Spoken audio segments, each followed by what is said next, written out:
Of souls के पास बैठा हुआ है। वो यहाँ पर अपनी आंखें बंद करता है और ट्री ऑफ सोल्स की मदद से अपने मरे हुए भाई की सोल के साथ जुड़ जाता है।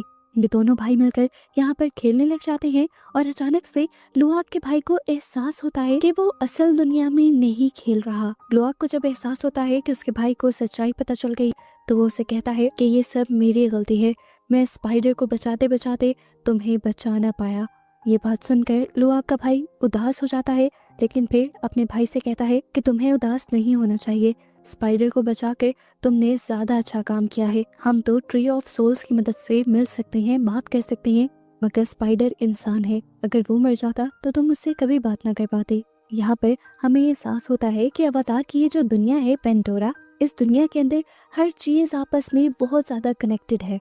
जो भी अवतार मरता है वो यहीं की मिट्टी और पानी का हिस्सा बन जाता है और कभी इनसे दूर नहीं जाता। खैर, अब सीन कट होता है और अब हम जेक को देखते हैं। जेक अपने कबीले का लीडर है और इस टाइम समुद्र की गहराई में जाकर तबाह हुई इंसानों की शिप के अंदर से बहुत सारी गन्स और एक्सप्लोजिव्स निकाल रहा है।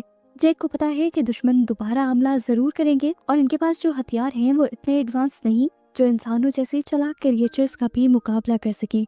इन्हें इंसानों से लड़ने के लिए इंसानों जैसे ही हथियार चाहिए थे।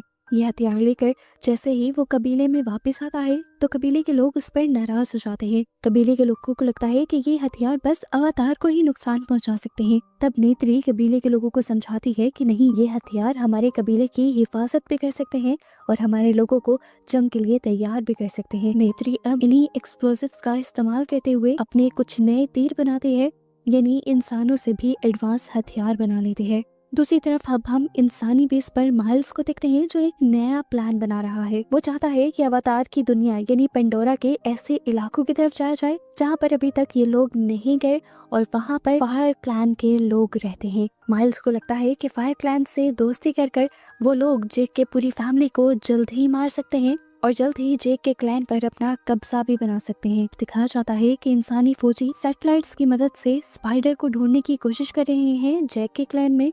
उन्हें लगता है कि स्पाइडर इंसान है और जैक को पकड़ने में वो उनकी मदद कर सकता है, जबकि यहाँ पर स्पाइडर के तो एहसासात सारे पेंडोरा को बचाने के लिए हैं। स्पाइडर को आजकल एक अजीब सा डर भी महसूस होने लगा है। उसका ऑक्सीजन टैंक खत्म हो रहा है। उसे डर है कि अगर वो मर गया तो वो बाकी अवतार्स की तरह पेंडोरा का हिस्सा नहीं बन पाएगा और उसकी सोल पेंडोरा में जिंदा नहीं रहेगी।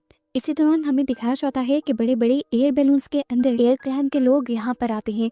एयर क्लैन के लोग ऐसे ही अपने बड़े बड़े बैलून्स पे पूरे पेंडोरा के ऊपर घूमते हैं और खाने पीने के लिए दूसरे क्लैन से ट्रेडिंग करते हैं। आज जब ये लोग जैक के क्लैन के पास आते हैं तो जैक उनसे एक डील कर लेता है कि एयर क्लैन के लोग स्पाइडर को अपने साथ रख लें।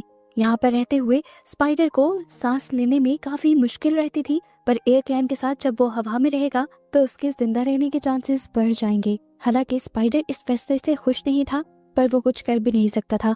अपने बचे कुचे ऑक्सीजन मास्क देकर वो एयर क्लैन के लोगों के साथ निकल जाता है। दूसरी तरफ हमें इंसानी बेस पर दिखाया गया कि सैटेलाइट की मदद से अभी भी इंसान इन लोगों पर नजर रख रहे थे और उन्होंने देखा कि एयर क्लैन के लोगों के पास इस टाइम स्पाइडर है और माइल्स इस टाइम स्पाइडर को यानी अपने बेटे को देखकर बहुत ज्यादा खुश हो जाता है। इससे पहले कि यहाँ पर इंसान कुछ कर पाते, हम देखते हैं कि आसमान में भयानक मॉन्स्टर्स के ऊपर उड़ते हुए कुछ अवतार एयर क्लैन के ऊपर हमला कर देते हैं। असल में ये फायर क्लैन के लोग थे जो कभी भी किसी क्लैन के साथ दोस्ती नहीं रखते थे। इनकी दुश्मनी हमेशा सबके साथ थी। वारंग जो उनकी लीडर है देखने में ही बहुत जालिम और भयानक लग रही है। वो यहाँ आते ही सारे एयर क्लैन पर हमला करना शुरू कर देती है और जैसे ही वाटर क्लैन